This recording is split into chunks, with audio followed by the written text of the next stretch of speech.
Voice Division is made possible by a residency grant from the College of Liberal Arts Engagement Center, also known as the Hub, and the Center for Holocaust Studies. We begin our presentation by showing the artwork of 8 participants created during the first residency at the Hub. The participants hail from all over the world. Storytellers from Argentina, from Peru, from Mexico, from Iran, Zimbabwe, Ukraine, South Korea, Myanmar, and the United States. The next part of the video documents the collaborative process Voice Division uses to create each piece of art.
Morris was my student in 1999 who came up with the name Voice Division.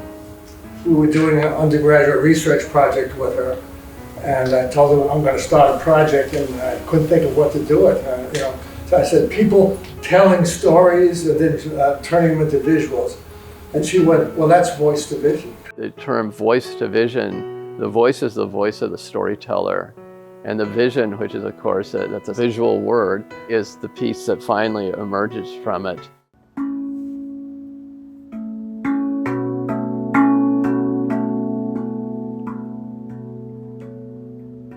It was begun by David Feinberg, who was a professor in the Department of Art here. And what it does is it provides an opportunity for people who aren't necessarily artists, who have lived and survived a traumatic situation, sometimes personal, sometimes political, to create out of their story and their experience and their memory. It can begin with just a few marks on a canvas that are arbitrary and then starting to find meaning as people discuss elements. Yeah, Luda, what do you think? If this is a little bit more like white, my head is like white, this and then that. Yeah, but it's not clean white also here, you know what I mean? Like this is not clean white here.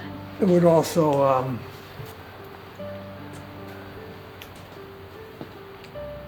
relate to this one a little more. And the thing that's exciting about this process is that you never know exactly where it's going. This is scary. Who thought of painting a black? So that was unexpected too. You may have one idea to start with and some small move, and suddenly something takes on significance, an association is made, and it grows very organically. But it's also taking the outside opinions of my fellow students and David to look at how those things combine without really knowing one another, to create these unforeseen moments that are often termed as wow moments. Meeting David was a wow moment for me. I was his student 40 years ago. I was 18 years old. I took one class with him. I was a new immigrant here, and he was probably the first person that acknowledged what I was doing. 30-some years later, which is 8 years ago, I joined him, and he was using the language of healing in his art class. So by seeing your own reflection in the mirror, particularly these mirrors, even these little pieces here, you become part of the work of art itself. You become involved. You're not just looking at something passively, but it's looking back at you and you finding yourself in the painting itself. The colors and shapes that they used in their pictures were things I've never experienced before. All I did was play with color and watch how it mixed, and then I have realized that my mom told me that she has this gift of being able to see a color and remember it exactly. And so if I saw this color, I could probably go over there and duplicate it without taking the color with me. And it opened up this whole world of, gosh, you could do that? You could put this color next to that. You could use these colors in a way that I never dreamt of. And so it's opened up my whole world. The frames, he's made these himself and cut them and mortared them. And to get things going, oftentimes we'll say, let's come up with 5 ideas that you might want to do with this, that you could be possible things, possible moves. And then you'd say, think of the one that you like the most and the one you like the least. Okay, let's toss those 2 out. Because the one that you like the most is probably something that's sort of your formula, right? The one you want the least, you wouldn't want to work on. But the other 3 are interesting in the middle, and then maybe choose the one that's the most challenging out of those 3 and try to work with that, because that will open up something new. So that's a very David Feinberg sort of invitation, and his expression about unexpected significance arising where something will suddenly take on a lot of meaning and become very important. This thing is making this look good because of the relationship of white to white, you know, and the more you cover and put more information on here, you destroy that relationship. So it's very important that all the pieces are tied together, not just to one thing, but to everything.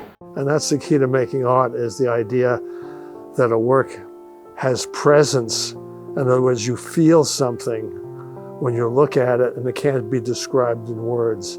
And so that's what we try to do in Voice to Vision. The collaboration, if it's successful, is nobody knows what part anybody had in the work. As the idea gets processed, it grows and grows and grows. And after a while, you lose track of who said what that caused the moves in progression. And our artwork goes on for anywhere from 6 months to a year and a half. Somebody moved something accidentally and nobody talked about it. And everybody goes, wait a second, what's that? And that's the wow moment that happens. And usually that's the one that wins. A complete accident. I like this here. Yeah, right there. The interesting thing about the one from Argentina, Jorge Duarte, he was in Argentina almost the whole time. And so we were talking over Zoom. At times he would do drawings and would send pictures of them or scans of them, and we would take them and then transfer them onto the board, right? So it was sort of action from a distance. I think you should sign it over here. Uh-huh.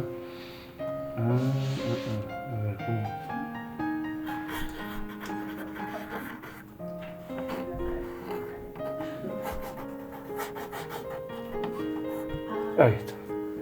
It's like from February to through the summer. Through the summer. We did it through Zoom. No way. Yeah. Wow. We never did it before. This is the first time. Wow. I worked with a group of amazing contributors, artists, activists, educators, and leaders who helped me to create work addressing the historic genocide of Ukrainians, the Holodomor, and the modern genocide perpetrated by Russia and its brutal war against Ukraine. The idea was to have the piece that would reflect the tragedy of the genocide of Ukrainians that's called Holodomor, which means death by starvation. from 1932-33 and the ongoing genocide of Ukrainians that's happening as a result of Russian aggression in Ukraine. So that's the idea, to connect two tragic events in Ukrainian history at the hand of the same imperial power, if you will, which is formerly was Soviet Union and now it's Russian Federation. So yeah, I personally think Luda is like bringing real destruction that's happening right now. That energy was here. Whereas Badiv he's lived a lifetime of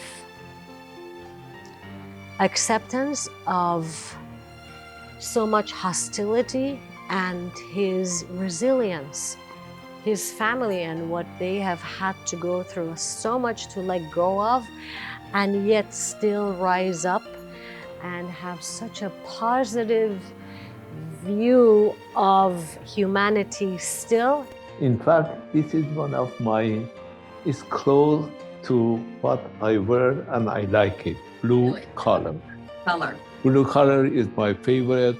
Even in making a tie at the beginning, gold and blue was one of the successful color in tie business. We decided David got this like a volleyball shape, and we kept symbolically that became significant for the piece. Also, the Baha'i faith, so much of it is about bringing everybody together, and so that circle is very important to him. A whole bunch of these look like Farsi writing. So this one in particular reads as you in Farsi and you also in English, which is kind of strange. But so that kind of led us to write Baha'i here, which is his faith, and kind of in a way his piece talking, like expressing itself, verbalizing here I am. And as I explained, we are peace-loving nation. As the Baha'i, we like unity for the whole world. No prejudice. For us, there is no difference between men and women. Equality, which started in Iran 180 years ago. And that symbolically to me was really important to kind of represent like Iran belongs to Baha'is too. My life in Rhodesia, in essentially a racist society, was one where I had no real contact throughout my childhood, from the age of 5 to 18, with any black children at all. So I had a very narrow perspective, and I inherited, if you like, the attitudes of the other white people who were living in Rhodesia with me. So I was able to extrapolate that then to my experience in South Africa as well.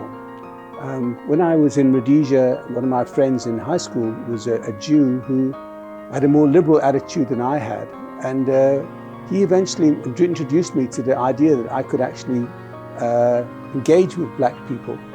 And when I went to South Africa, another Jewish person, Leon Joffe, whose name is written in Hebrew here, he gave me a book to read called King's Blood Royal. That's the story of a white man living in Minnesota who finds out that he has some black blood in him, and he gets discriminated against and eventually loses his job and his family as a result of it. That story resonated with me and showed me the absurdities and insanity of racism. So this piece was then done with a way of painting which I'd never really used myself, and a circle of black marks really to distinguish the difference between the white and black realms that I had been acquainted with, and the two never engaged. And the story here really is of how my consciousness was awakened by this book and my experience in South Africa. And these are more like our family. When we crossed the Thailand border, we met with the Thai Royal Army, but we didn't get arrested because we have a passport, but even we don't have a visa to cross that. When they saw our passport, they just let us go. It's very, how to say, unusual. Normally they just arrest and they send it back to the, to the country. So like this is a terrifying moment and also our lucky moment at the same time. But the terrifying means that they are pointing, these soldiers, Thai soldiers are pointing us, pointing our family with a gun, including my son. So we all have to be knee down and like this. So in Myanmar, like in my home city, like in Yangon, we have the kind of like landmark. Big landmark is Shwetakong Pagoda. So yeah, it's more like the military and the religions are they combine together, working together, and to suppress. Even the whole pagoda is coated with gold, but for me it's like kind of like it's kind of like fragile. There is some crack inside the system, and these are like sometimes right now the military jet fighter also bombing their own pagodas, in the area who are against them. And for us, like this is my son. He paint like he liked the Spider-Man, and he just paint a color of Spider-Man. It's kind of like we escape from these every tragic things, miracle, like a miracle. Even they try to catch us with hand, but we escape like a Spider-Man. Because Japan is our very next door neighbor. Countless they invaded us. We never once invaded them, but they kept invading. Also, they never said sorry. So still, even in South Korea, they are debating. But I think we should learn from history. Otherwise, the bad cycle keep going. So I want to draw the victim, and you are not alone. We miss you. We are thinking about you. One example would be up here. The document up there is part of a court document from 1969, where I was a plaintiff in a discrimination case against the city of Minneapolis's fire department, which at that time was segregated. And we won that case to desegregate the Minneapolis Fire Department so they were more tolerant and user-friendly with non-white communities. And the irony with that document put into that space, which was not there when we began, is that is for the state of Minnesota, and the outline of that document looks a lot like the state of Minnesota. That's an example of this wow moment that was unforeseen, but kind of happened all by itself because of the combined influence of my fellow students, my vision, and the tutorage of David Feinberg. I believe that one of the most important things for me to be a part of Voice Division is our academic, artistic, and natural alliance that we formed since 2015. For Voice Division and for the Spanish and Portuguese department, this alliance has been very fruitful because we connected an entire continent, Latin America, with a movement created by Voice Division through the years. And that connection has been very fruitful in the sense that we connected theater, literature, the languages with art. I think it's important that this project gives voice to people who can express their feelings about the tragic events that sometimes they don't have a chance to process. I believe I'm the first Ukrainian representative, and in Minnesota we have people from so many different countries that lived through events, a history of mass atrocities and genocides. And so it's important that they have their voices heard. It's not officially an art therapy, project, but de facto, that's a big chunk of it. So there's you might call it an arc of hope that comes out of this, and the people find it an experience of growth. Voice of Vision is trying to educate the public on how to look at art. And so this conversation provides the openness and the space for that to unfold. David, we're gonna go. So we're gonna stop here, go under, and then pick it up here, right? This is gonna be green, and go under. Let's see. I think should be gone. I think this should go over. Over, okay. Yeah, and that should And then go under. because it'll pick up. This Oh, is should it? this is heading toward that, so it'll pick up easy. That's why I wanted to talk this over. It is a surprise and a kind of revelation oftentimes. What I learned is by doing voice division is how much I didn't know about the world.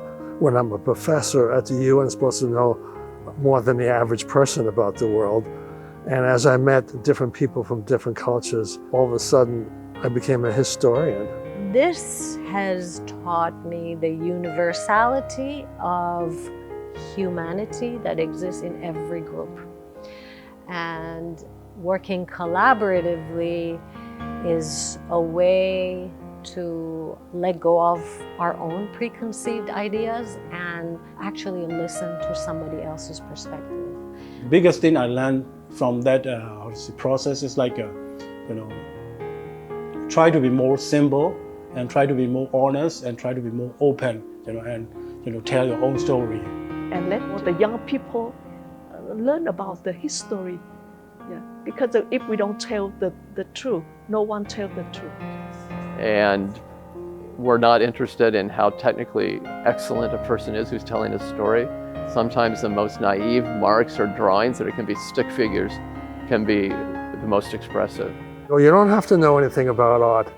If a mark moves a person, it doesn't matter.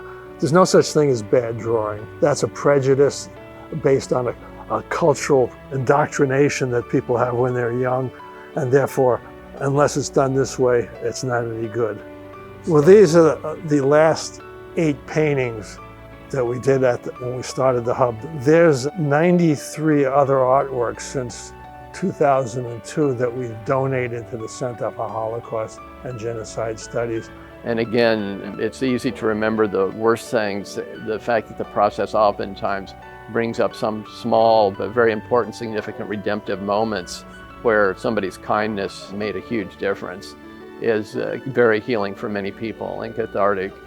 And each one of these is a kind of adventure that just begins with a few basic strokes, a few basic ideas, maybe some abstract elements, and things come to the surface. And what's often called unexpected significance, something that doesn't seem very important, suddenly takes on a meaning and becomes a hook.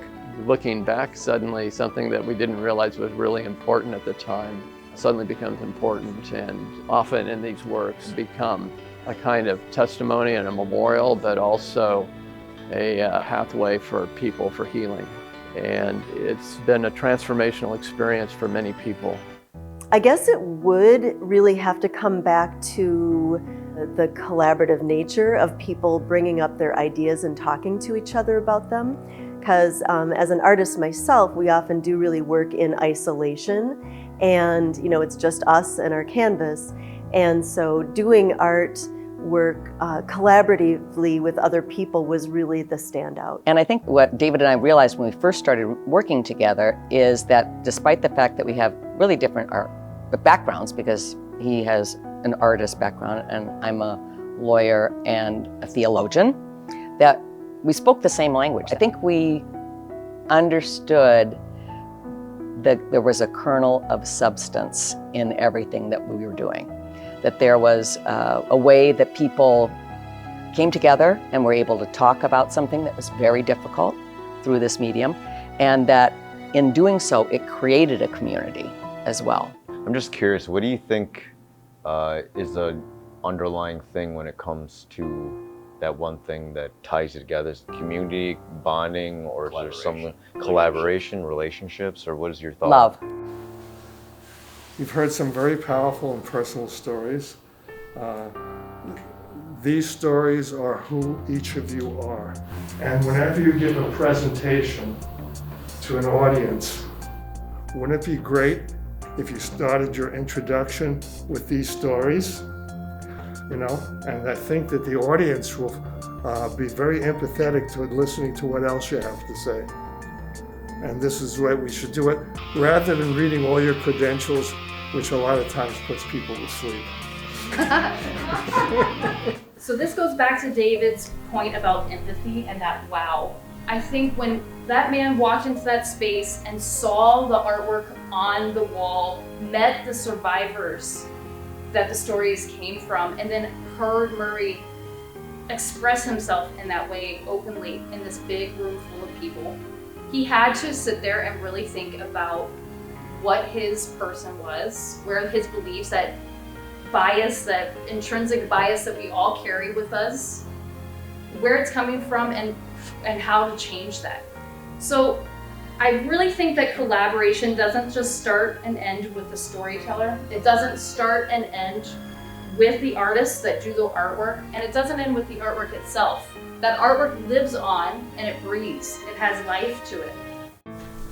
She comes and knocks on the door, and in the middle of filming, we were filming, and we had about 15 people in the room, and we were working on a painting. And she comes in and says, "Oh, I'm sorry. You know." And I said, "Come in." And then we asked her, "Can you draw horses?" And she goes, "I think so." And then we got to go and draw horses. She had no break or no introduction. So pay more attention to the capturing the unknown rather than projecting what people like in your artwork.